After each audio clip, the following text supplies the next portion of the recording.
श्री गुरु महाराज जी की तरफ से बहुत बहुत आशीर्वाद है। जब श्री गुरु महाराज जी अमेरिका में आए तो एयरपोर्ट के ऊपर बहुत सारे महात्मा थे और थोड़ी बहुत संगत भी थी, और मुझे भी वहां श्री गुरु महाराज से मिलने का अवसर मिला। तो मैं महात्मा जी से, मेरे हाथ में फ्लावर भी नहीं था, तो मैंने महात्मा जी से फ्लावर एक लिया, और जैसे ही श्री गुरु महाराज जी एयरपोर्ट से बाहर आए तो मैंने उनको फ्लावर दिया, उनके चरणों को स्पर्श किया और उन्होंने बहुत बहुत आशीर्वाद दिया। फिर उनके साथ ही मैं इतने दिन वहां पे रहा उनकी सेवा में। तो ऐसे लगता था जैसे कि भगवान श्री रामचंद्र जी धरती पे आ गए, और इतनी खुशियां, इतनी खुशियां, इतनी रौनकें, इतनी लीला उनकी थी। उठते बैठते उनके बहुत दर्शन होते थे। तो उनके आगे बहुत बेनती की कि श्री गुरु महाराज जी आप चलो और चल के घर का मुहूर्त करो। बड़ी मुश्किल के साथ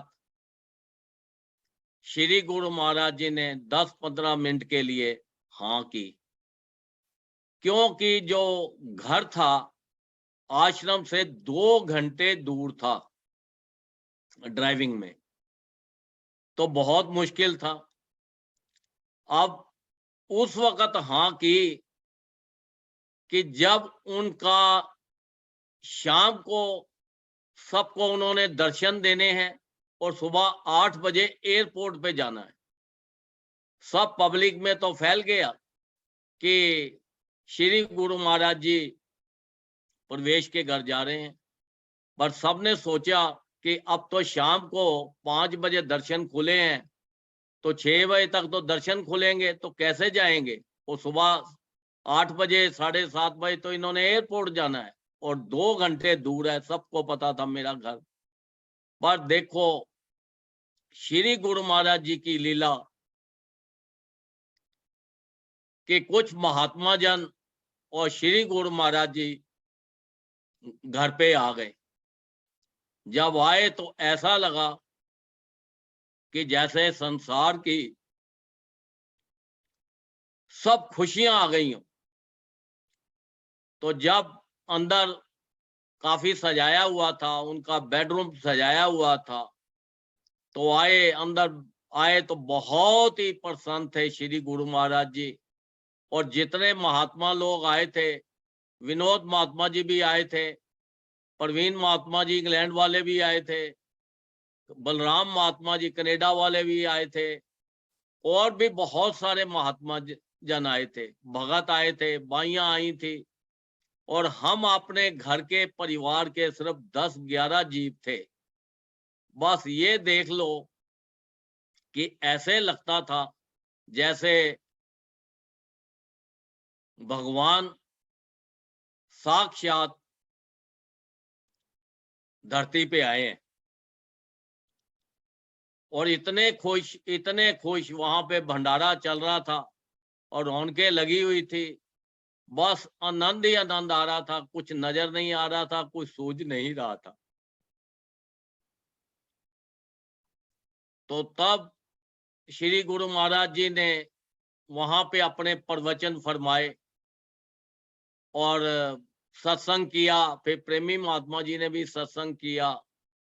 तो इतना नजारा था, इतना नजारा था कि बेहद। अब उसी के बीच में मैं, श्री गुरु महाराज जी ने कहा पास आके बैठो। तो जब श्री गुरु महाराज जी के मैं बिल्कुल पास बैठा, तो श्री गुरु महाराज जी का जो आसन था वो सोफे पे भी विराजमान बैठे थे, वहां पे बनाया था। बाहर अच्छी डेकोरेशन की हुई थी, और मैं श्री गुरु महाराज जी के चरण दबा रहा था।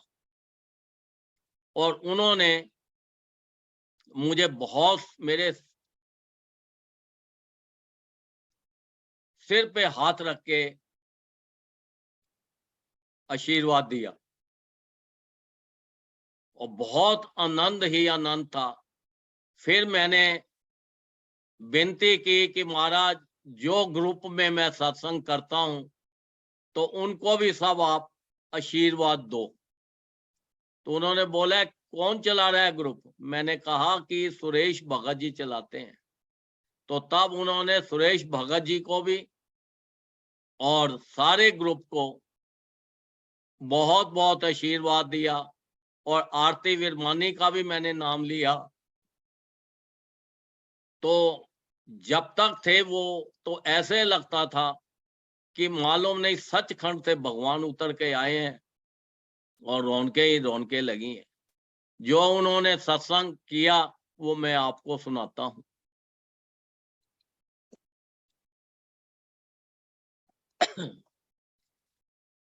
बोलो जयकारा, बोल मेरे श्री गुरु महाराज की जय। सौभाग्यशाली प्रेमी गुरुमुखों, श्री गुरु महाराज जी ने, संत महापुरुषों ने जो प्रवचन फरमाए वो मैं आपको सुना रहा हूं कि संत महापुरुषों ने फरमाया कि ज्यादा से ज्यादा नाम जपो। जितना ज्यादा से ज्यादा जपोगे उतना ये संसार के बंधनों से छूट जाओगे। और नाम विश्वास करके दृढ़ होके नाम के अंदर ढील नहीं डालनी। ये जो 5 नियम बनाए हैं, 5 नियमों का पालन पूरा करना है।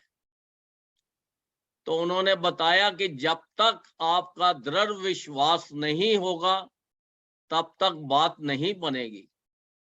एक औरत थी, नदी के किनारे पानी के अंदर पांव डाल के तो बैठी हुई थी। अब संत महापुरुष गुजरे तो उन्होंने देखा कि देवी क्या कर रही है, पानी में हाथ मार रही है।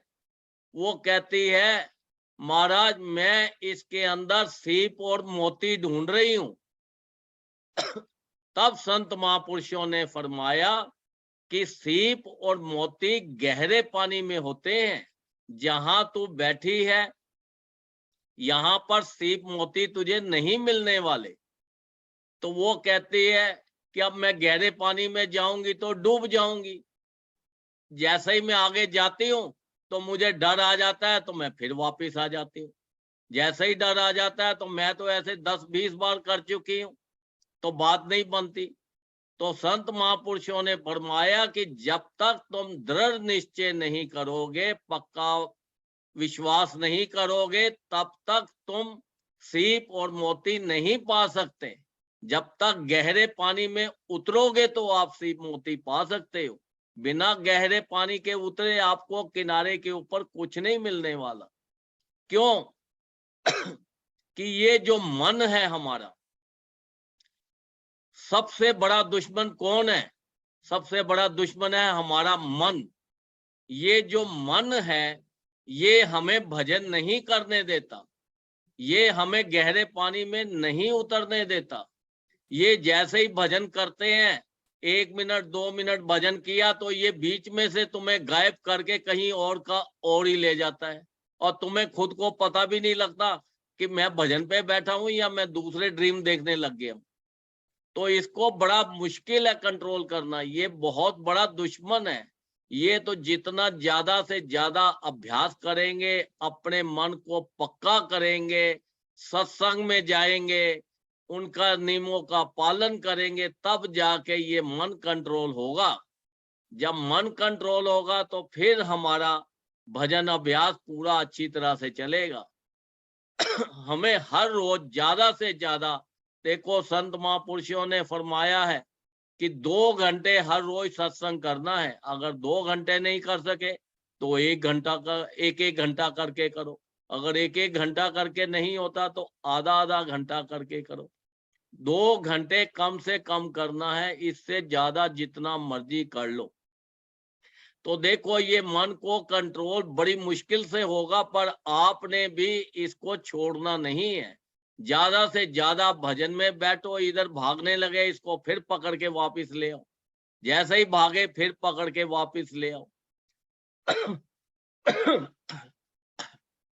आप इसको अंदर की तरफ, अपनी आंखों को अंदर की तरफ ले जाओ और जाके देखो कि ये देखो, ये जो हमारा श्वास चल रहा है, जो हम भजन कर रहे हैं, ये ठीक चल रहा है, ये ठीक हो रहा है। जैसे ही आपका ध्यान होगा तो ये मन इधर उधर नहीं भागेगा।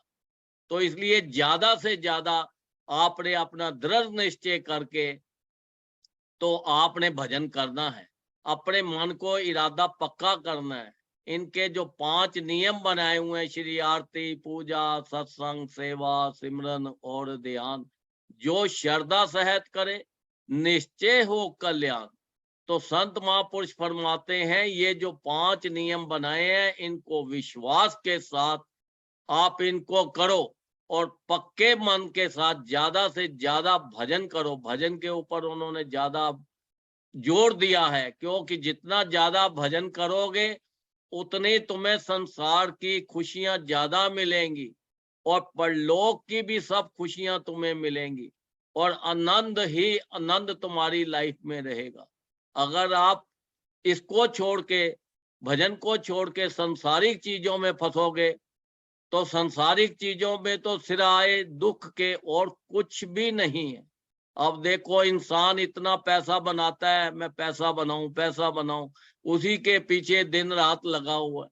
जैसे वो पैसा बन जाता है तो वो इंसान बूढ़ा हो जाता है, तो उसके बच्चे जो बच्चे जो उसके जवान होते हैं, अब पैसा तो उसने बनाया, अब जो बच्चे बड़े हो जाते हैं और वो उस पैसे पे वो कब्जा कर लेते हैं, वो अपने पैसे का आनंद नहीं ले सकता, उसका सुख नहीं ले सकता, अपनी मन मर्जी से कहीं आ जा नहीं सकता, क्योंकि कंट्रोल फिर बच्चों का चलता है, उसका अपना नहीं चलता।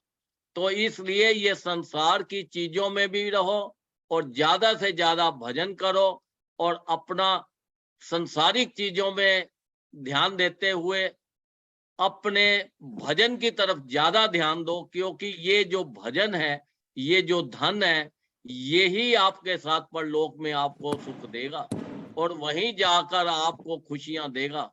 जो संसारिक धन है ये खुशियां नहीं दे सकता, ये तो समय समय के मुताबिक आपको फीलिंग होता है कि मुझे सुख मिल रहा है, पर सुख नहीं।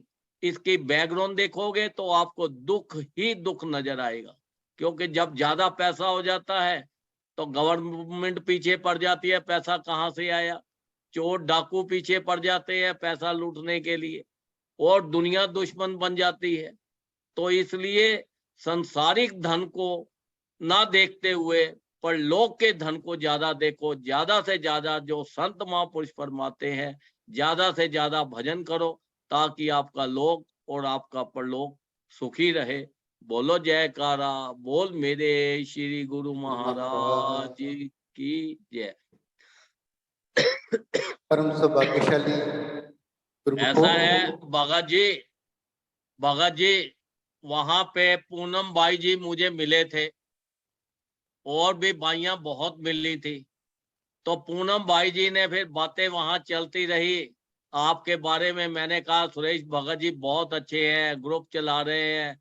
तो फिर उनसे पता लगा कि पूनम भाई जी भी हमारे ही संगत के हैं। तो वो कहने लगे, मूलचंद महात्मा जी का नाम लेने लगे और कमल महात्मा जी का नाम लेने लगे, निर्मल भाई जी का नाम ले ले। मैंने कहा भाई ये तो सब हम ही भी उन्हीं की संगत है। तो बहुत आनंद आया, बहुत अच्छा आया। तो उन्होंने सारे ग्रुप को, पूनम बाई जी ने जय सच्चिदानंद कहा है। मैंने कहा भाई जी सबको आशीर्वाद भी दे दो। वो कहते हैं नहीं, आशीर्वाद सबको श्री गुरु महाराज जी का आशीर्वाद है, हमारी सबको जय सच्चिदानंद है। और सुरेश भगत जी को बहुत तारीफ कर रहे थे, बहुत अच्छा लगा और कहने लगे कि उनको बोलो ऐसे ही जी जान से ग्रुप को और आगे बढ़ाते चले जाओ और खुश रहो, ज्यादा से ज्यादा भजन करो और ज्यादा से ज्यादा लाभ उठाओ और इसी में सभी की प्रसन्नता है और आपको भी खुशी होगी। बोलो जयकारा बोल श्री गुरु महाराज की। सौभाग्यशाली ग्रुप को हम सभी इतने सौभाग्यशाली हैं कि घर बैठे ही परम पूज्य भगत जी ने श्री गुरु महाराज जी से सबको आशीर्वाद दिलाया है। हम ये ऋण भगत जी का कभी नहीं उतार पाएंगे और अपने प्रभु जी का हम उतना शुक्राना करें, उतना ही थोड़ा है कि जैसे उन्होंने वचन फरमाए हैं कि जितने गहरे पानी में उतरोगे उतने आनंद में रहोगे। 2 घंटे भजन अभ्यास करो। और भगत जी ने भी कितने सुंदर वचन फरमाए हैं, इस संसार को छोड़कर गुरु महाराज जी के चरणों से नाम से हम जुड़े तो भी हमारा जीवन का कल्याण हो सकता है। तो परम पूज्य पूनम भाई जी का भी सारे ग्रुप की ओर से शुक्राना है कि जिन्होंने सभी ग्रुपों को आशीर्वाद